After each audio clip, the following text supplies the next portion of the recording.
24 августа – особенный день для военнослужащих.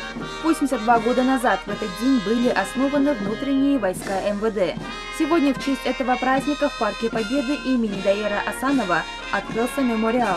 Он посвящен подвигам военнослужащих и воспитанию в будущих поколениях патриотизма и любви к родине.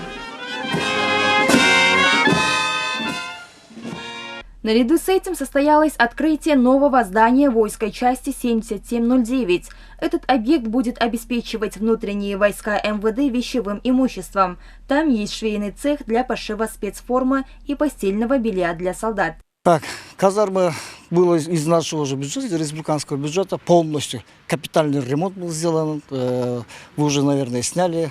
Полностью было завершено. И сейчас в настоящее время эта войсковая часть называется у нас 7709, которая занимается обеспечением внутренних войск вещевым имуществом. В ходе мероприятия были поощрены ведомственными наградами отличившиеся на службе военнослужащие.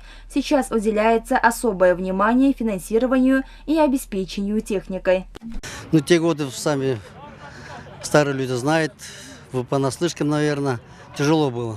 Не только в армии и в целом Кыргызстане. У нас не хватало форм одежды, про вооружение, спецтехника вообще речи не было, потому что денег не было, что покупать. Заработная плата была очень маленькая. Несмотря на это, военнослужащий внутренне выполнял задачу. Но в последнее время все корни изменилось. Вот последние 2 года усилиями правительства внутренние войска обеспечиваются в целом хорошо. Покупали там спецтехники, вооружение.